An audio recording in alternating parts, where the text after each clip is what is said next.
edital PNAD, que é o Plano Nacional Aldir Blanc. A gente está aqui pela Secretaria de Cultura e Economia Criativa do Governo do Estado, é o edital Nossos Museus. E esse projeto, especificamente, é para trazer vocês, estudantes, para esses espaços de exposição, esses espaços museológicos. Como vocês podem perceber, a gente tem o Flávio hoje aqui fazendo a nossa tradução simultânea em Libras. E temos também esse é um coletivo, são 7 fotógrafas, a gente tem 3 recortes. Um recorte é o recorte de gênero, que são 7 mulheres, um recorte étnico, que são 7 mulheres negras, e um recorte geográfico, que são 7 mulheres, cada uma de uma região do nosso estado. E a da região norte-fluminense é macaense, que é a Camila Bossi. E aí esse coletivo, como que ele funciona? A gente tem um tema e cada uma produz uma imagem sobre o mesmo tema. Uma fotografia sobre o mesmo tema. E o nome desse coletivo é Olhares Plurais, porque é para a gente falar dessa pluralidade, essa diversidade de olhares. Dividir um pouco da minha gastronomia, do meu trabalho com vocês. A gente fez uma feijoada, porque a gente entende que tem tudo a ver com o projeto, né, com a ideologia. Então a gente vai provar hoje uma feijoadinha feita com chefe, com farofinha, couve e laranja. Que é o tradicional, né? Mas é só uma degustação. É o tradicional nosso aqui, né? Da nossa região. E para finalizar, a gente vai também degustar um mousse de maracujá. Dessa forma, a gente vai estimular todos os nossos sentidos. Temos o biscoito polvilho, De embalagem. Isso. Então, dessa forma, a gente vai estimular todos os nossos sentidos, né? E a cultura, que é o nosso viés principal, vai se fixar dentro de vocês, porque vocês vão conversar com o sociólogo, vocês vão degustar a comida que tem a ver com o projeto, vocês vão ver as fotos, vão curtir. Então, todos os estímulos serão, né, sensoriais, serão completos e estimulados por vocês.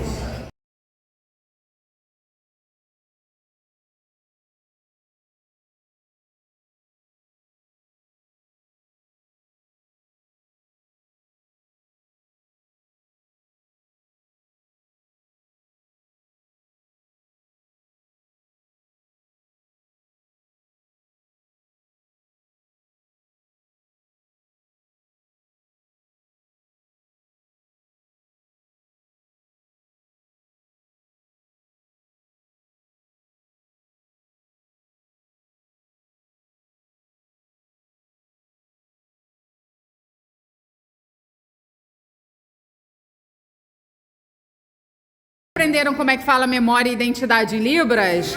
Como é?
Tinha se preparado para o que eu esqueci?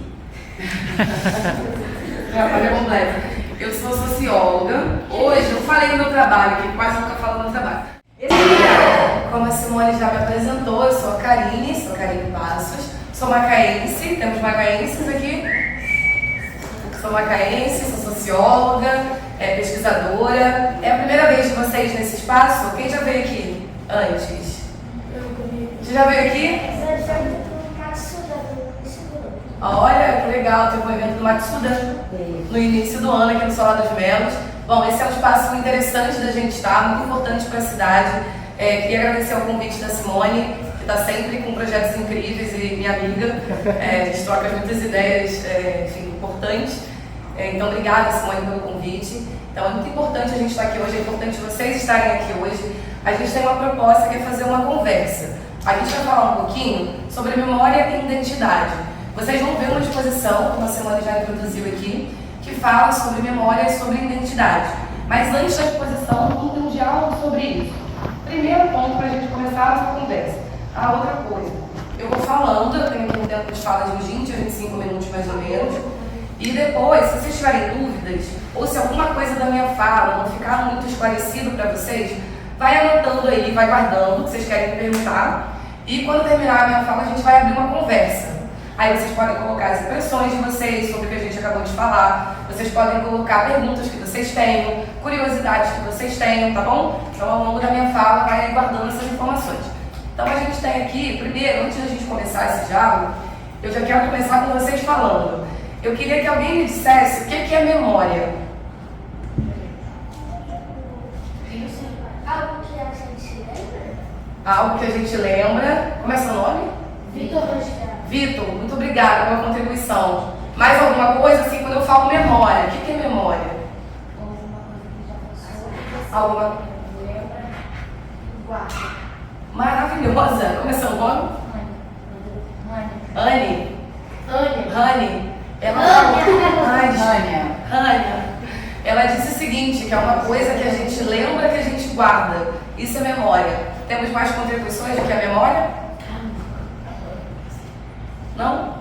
A gente tem aqui, obrigada pelas contribuições, duas grandes contribuições para o início da minha fala, que quando a gente está falando de memória, geralmente a gente, assim, pessoas no nosso dia a dia, no nosso cotidiano, a gente diz assim, memória é realmente aquilo que a gente lembra. Memória é geralmente ligada ao passado, alguma coisa que aconteceu ontem, alguma coisa que aconteceu há 1 hora atrás, alguma coisa que aconteceu há muitos anos atrás. Então a gente vai tendo essa percepção de que memória é essa lembrança. Mas tem uma dimensão importante da memória e que essa exposição contribui pra gente, que é o que eu quero falar aqui. Eu cheguei hoje, eu acho que foi pintado o solar, eu cheguei hoje procurando uma frase que tinha na parede do solar, que era uma frase do Pierre Nora, que é um historiador francês, e ele tem uma contribuição e um livro, uma pesquisa, que ele fala de lugares da memória, ele fala de consagrar os lugares da memória. Salma, que é historiadora, museóloga, bibliotecária. Eu leio esse Salma com alguma perspectiva, que a gente já teve essa discussão na vida, em algum momento. E aí tem um livro muito legal desse historiador, que ele faz, o título é mais ou menos assim, Entre Memória e História, a Problemática dos Lugares. Entre Memória e História, a Problemática dos Lugares. O que isso quer dizer? E isso vai basear a minha fala e vai chegar na nossa exposição hoje, que é muito importante. A gente sai daqui com esse olhar de que memória é essa lembrança, mas o que será que é escolhido para ser lembrado? Aí entra a disputa dos lugares da memória. Esse historiador, Pierre Nora, que tinha, quando a gente entrava aqui no Salão dos Belos, tinha uma frase do Pierre Nora bem estampada aqui, Pierre Nora, se não me engano, assim que a gente pronuncia, ele vai dizer o seguinte, se a memória fosse algo estático, ou seja, se a gente lembra de alguma coisa que aconteceu, a gente não precisaria consagrar os lugares da memória. O que é o lugar da memória? É aquilo que vai nos relembrar de alguma coisa. É um museu, por exemplo. A gente está aqui com um monte de peça histórica para a gente relembrar do passado, do que aconteceu, da história. E aí tem uma disputa. Vocês têm aula de história, certo? Professora de história? Tá aqui? Não? Vocês têm aula de história? Sim. Certo? O que vocês estão estudando nesse momento na aula de história de vocês?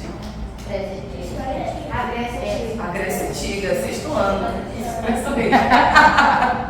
Então, quando vocês estão, olha só, vocês me deram um exemplo maravilhoso. Quando vocês estão na sala de aula, estudando Grécia Antiga, vocês estão lembrando de alguma coisa que aconteceu lá no passado. Isso é uma memória pra gente. O que é o lugar da memória? São esses espaços, esses lugares, esses materiais que vão nos fazer lembrar sobre alguma coisa.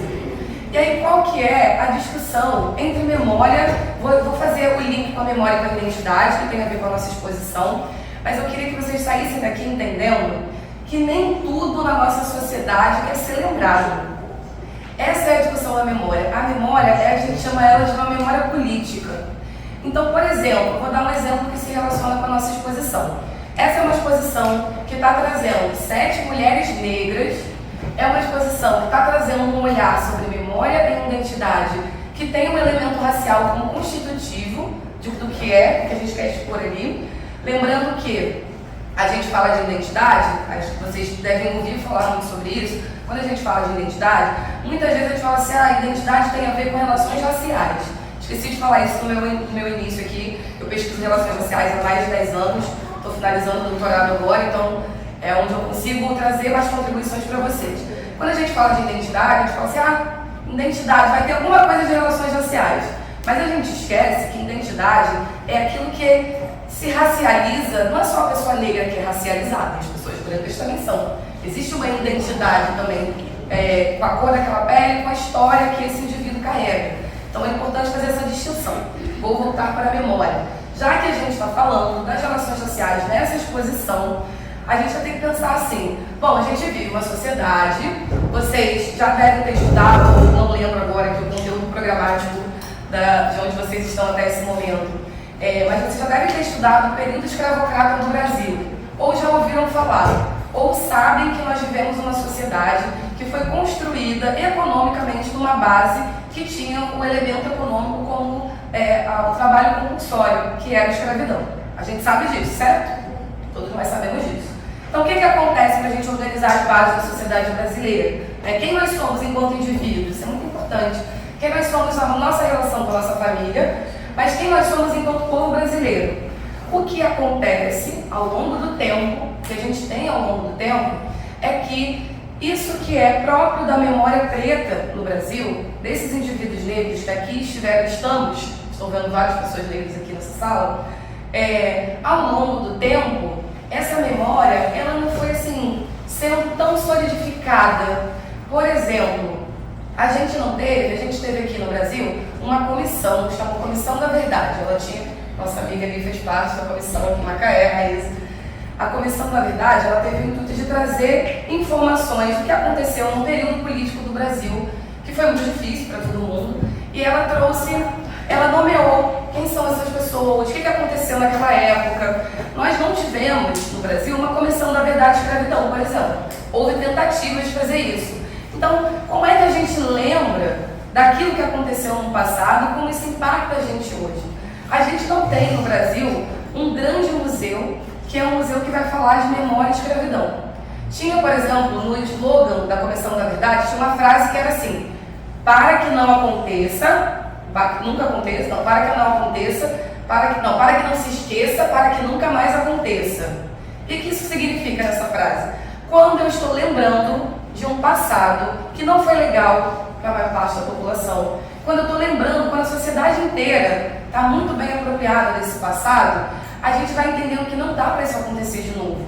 Não tem como eu viver uma sociedade que vai colocar pessoas em situação violenta. Não tem como eu viver uma sociedade, e aí tem várias discussões que a gente pode fazer sobre isso, mas aqui, falando de história, de memória, não tem como a gente aceitar que uma sociedade pode olhar para um indivíduo que tem a cor da pele diferente e dizer que essa pessoa é menos humana do que outra, ou que ela é menor do que outra.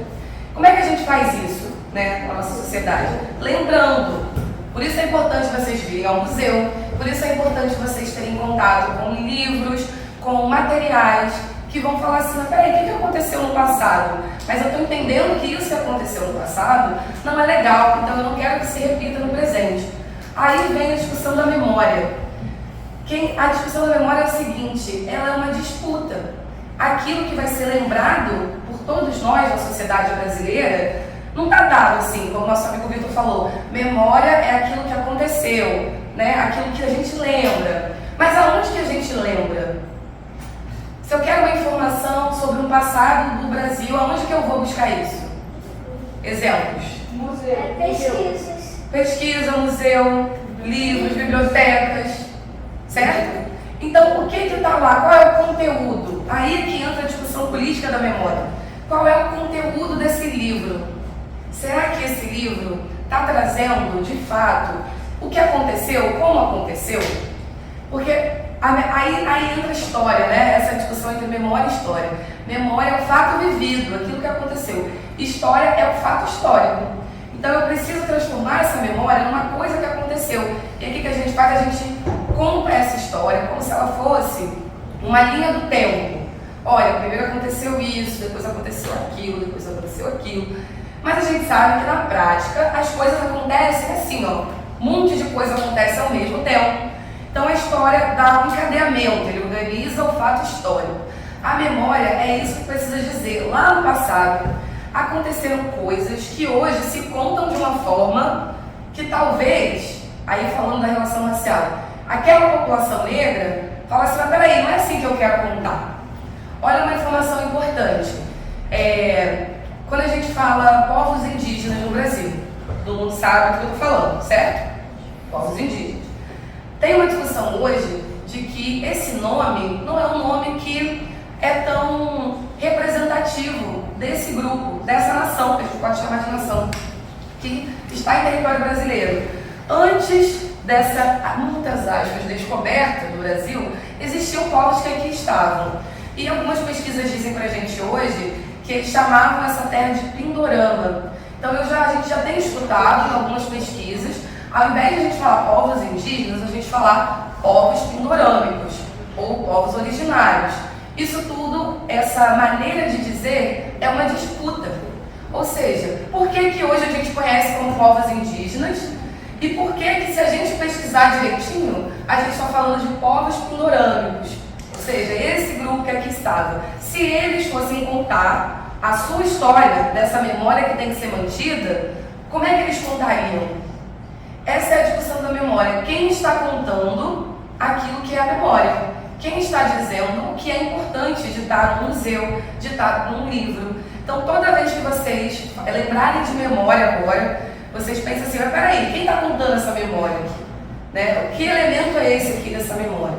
Como é que isso se relaciona com a identidade? Né? Que tem aqui o nosso... Como é que eu estou de tempo? Tem mais uns 5 minutos? Eu vou falando aqui, você me corta, Simone. Eu não sou capaz. Eu vou fazer agora o link. Todo mundo entendeu o que é memória? Que memória é lembrança, mas é também uma disputa. Aquilo que a gente está decidindo que vai ser contado ou não. Esse é um ponto. Qual é a relação da memória com a identidade? Ali na exposição, vocês vão assistir, vocês vão ver, né? Não, vocês claro, vão ver a exposição. estão aqui para isso, né? Eu entrei lá para ver antes, para conseguir adequar a minha fala, né? De acordo com o que está lá. E aí tem muita coisa linda nessa exposição. Essa é uma exposição que fala de memória negra. Qual é a relação da memória com a identidade? Aí é um pouco mais complexo, eu vou precisar da atenção de vocês. Primeiro, eu queria que vocês me dissessem o que é identidade. Não tem certo e errado, tá? É a nossa visão do que é. Que comprova? Que comprova o que está ali. Comprova que está ali. Tipo o documento que a gente tem de identidade, que comprova que a gente é a gente. Certo? Vitor falou alguma coisa?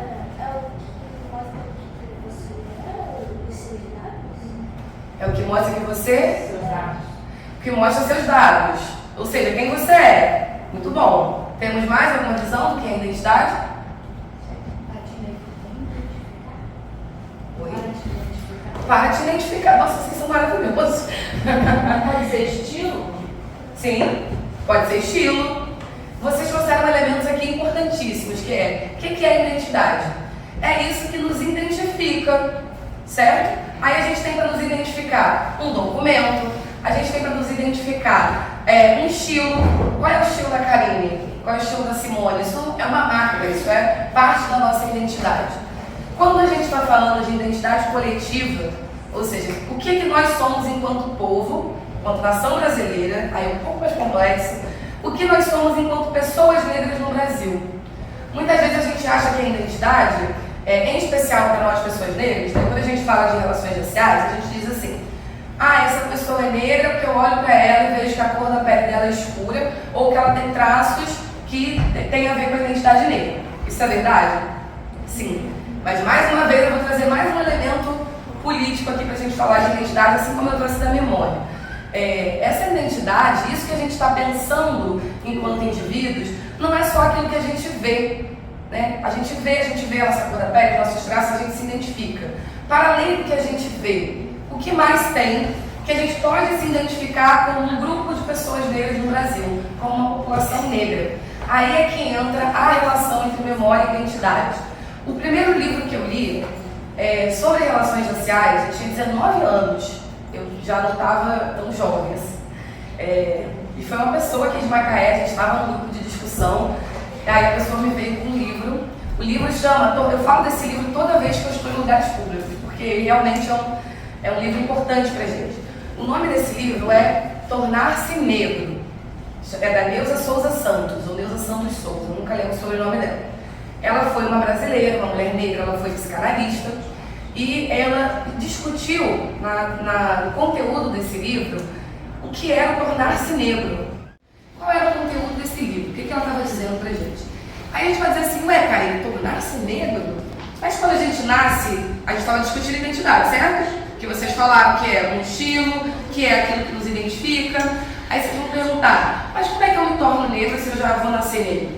Aí é que entra a discussão que eu estou trazendo, que é a categoria negro, ser uma pessoa negra no Brasil, é um debate político também. O que isso quer dizer? Falamos de memória. A Neuza Santos, ela vai dizer assim no livro dela uma coisa que é muito importante para a gente perceber nossa história e quem nós somos. Ela vai dizer, a primeira violência do racismo, ou seja, as pessoas negras passam e sofrem racismo na sociedade brasileira de diversas maneiras. E ela vai dizer que a primeira violência do racismo é você nascer numa sociedade que não te dá a possibilidade de se identificar com o que você é. Ficou confuso? Vamos lá. A gente está falando de memória, certo? Os elementos da memória. Então eu vou lá, eu nasci, eu sou uma pessoa negra, e essa sociedade que eu estou vivendo, essa sociedade que eu estou estando ali como indivíduo, um cidadão, vai me dando elementos que não tem nada a ver com a minha identidade negra. O que isso significa? Quando a gente fala assim, o que é bonito? Aí geralmente o que é definido como bonito tem traços que não tem nada a ver com o que se parece com uma pessoa negra. Geralmente a gente acha, vou generalizar aqui, mas geralmente a sociedade olha e vai dizer assim, bonito é o que é meigo, é o que é fofo, e geralmente é o que é branco, é o que tem cabelo liso. A discussão de cabelo para nós mulheres negras e para os homens negros também é fundamental para a gente falar sobre isso. Eu lembro que quando eu tinha a idade de vocês, e aí cada um faz o que quiser no próprio cabelo, esse é o primeiro ponto. Segundo na idade de vocês era muito comum que nós, meninas negras, da minha geração, era impossível a gente ter os cabelos cacheados como eu estou vendo aqui hoje. A grande maioria das mulheres da minha geração alisavam o cabelo porque diziam que aquilo era feio. As propagandas da televisão apareciam assim, cabelo crespo tem solução. Eu peguei essa fase aí. Então, quer dizer, eu nasci nessa sociedade, e aí eu abro a TV, e a TV está me dizendo que o meu cabelo é um problema, e que ele está me vendendo uma solução para o meu cabelo. Cabelo tem a ver com um elemento da nossa identidade. Então, o que a Neuza está dizendo é que o indivíduo negro, ele precisa passar por um processo de tornar-se negro, porque ele entra numa sociedade que vai eliminando a possibilidade dele de se identificar com o que ele é. Porque se eu estou num lugar e diz assim, esse cabelo não pode, essa roupa não pode, essa forma de falar não pode, esse culto religioso não pode. Mas peraí, mas isso tudo que está dizendo que não pode é o que eu sou. Então como é que eu vou ser uma pessoa negra se eu não posso ter meu cabelo, se eu não posso cultuar a minha cultura, se eu não posso, a gente hoje vai comer, a Bel já foi, né? Tá lá preparando. Tá preparando a comida, a gente hoje vai trazer elementos da alimentação que tem uma base negra, tem uma história negra. Então, como é que eu vou ser uma pessoa nessa sociedade que está me dizendo que eu não deveria ser quem eu sou? Olha que confusão. Então, por que é importante a gente ter espaços como esse para falar de memória e de identidade? Porque a nossa identidade negra, ela vai sendo construída à medida que eu sei quem eu sou. Se eu olho para o meu cabelo e falo, caraca, muito bonito. E eu lembro que há um tempo atrás, aí um parênteses aqui, eu trabalhava num outro lugar, e a gente ia às escolas, tinha um projeto que a gente ia às escolas fazer o Câmara Juvenil. Isso foi em 2017, mais ou menos. E eu acompanhava, ia às escolas de ensino fundamental, segundo segmento. E aí foi muito legal para mim ver que naquele momento várias meninas negras já estavam deixando seus cabelos naturais porque achavam bonito. É claro, voltando, cada um faz o que quiser com o cabelo. Eu sou essa pessoa que de vez em quando eu raspo, eu falo, ih, cansei desse cabelo. E já tá chegando a hora. De tempos em tempos eu falo, ai, cansei, gente, de ter cabelo, aí eu raspo o cabelo.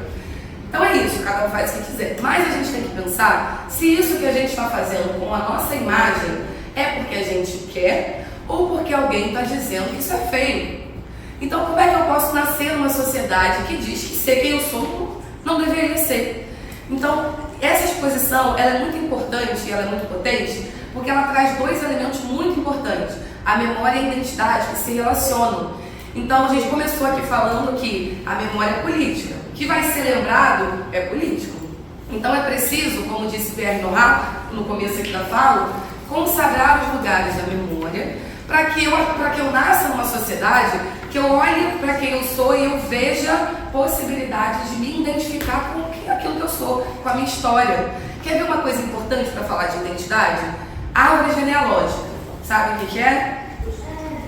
É todos os seus antepassados. Maravilhoso. É isso, você constrói. Eu construí minha árvore genealógica quando eu estava na graduação, na disciplina de antropologia. O professor falou assim, cada um de vocês vai construir sua árvore. Eu falei, caramba, eu nunca parei para fazer isso. Eu só sabia até o meu avô, meus avós, maternos e paternos. Dali eu não sabia mais nada.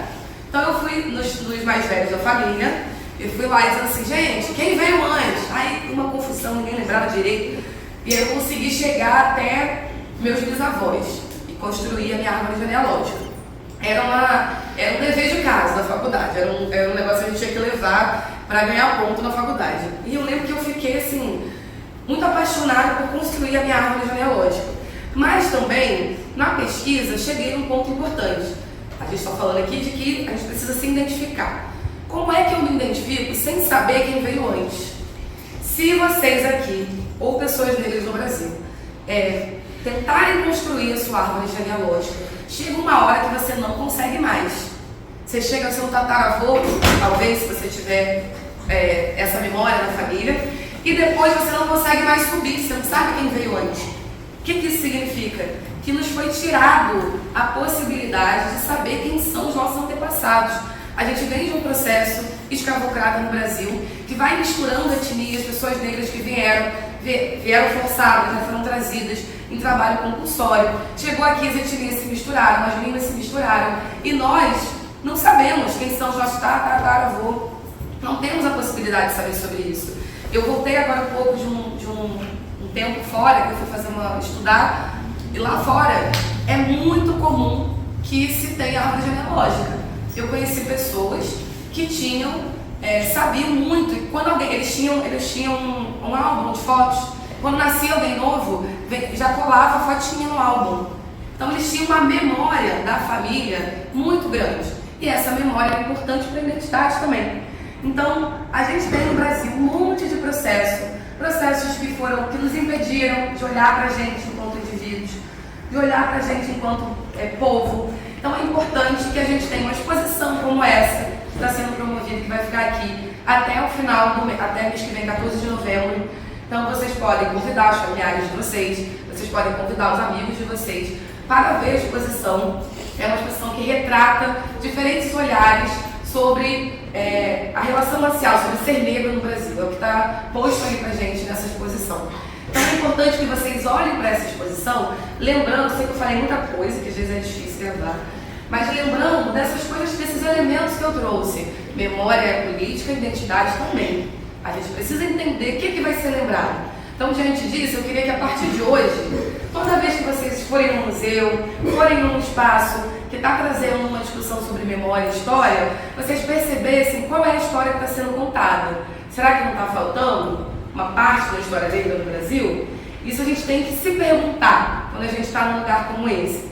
Então, meu objetivo aqui hoje era trazer mais elementos para vocês olharem essa exposição de uma maneira mais profunda, entendendo que é muito importante falar sobre isso, porque a gente não tem os lugares da memória negra consagrados no Brasil.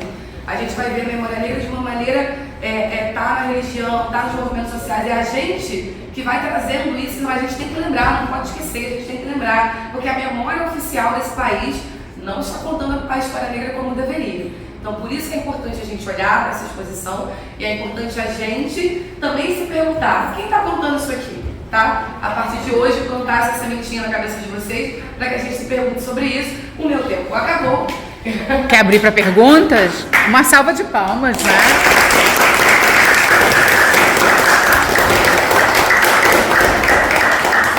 Você tem outra pergunta ainda?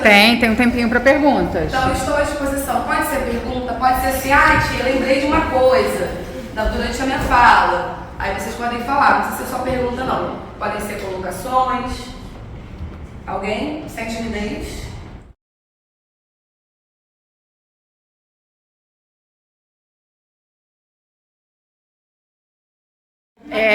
Eu vi algumas crianças reproduzindo alguns sinais de Libras. E aí eu queria que o Flávio falasse, acho que todo mundo aqui se interessou. Flávio, você acha que é interessante as pessoas aprenderem Libras? Sim, acho que sim. Muito importante para que... Ele fala...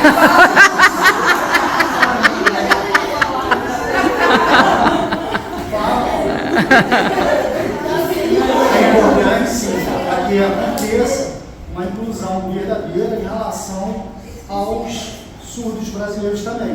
Tá?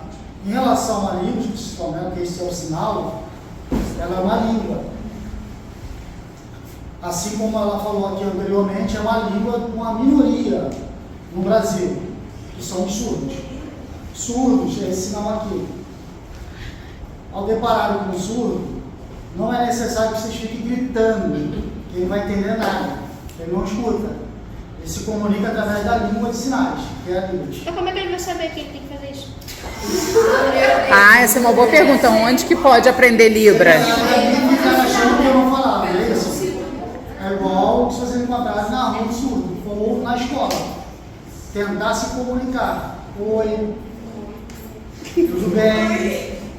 Já é o início. Flávio, você pode ensinar para eles como falar memória e identidade em Libras? São dois sinais em língua de sinais. A gente fala, em vez de palavras em português, a gente fala sinais. Que é essa configuração aqui, a gente colocando na têmpora da cabeça. Memória. Identidade é esta configuração aqui. Ao contrário, essa parte isto, identidade. Então, memória e identidade. Vamos fazer todo mundo junto? Memória e identidade.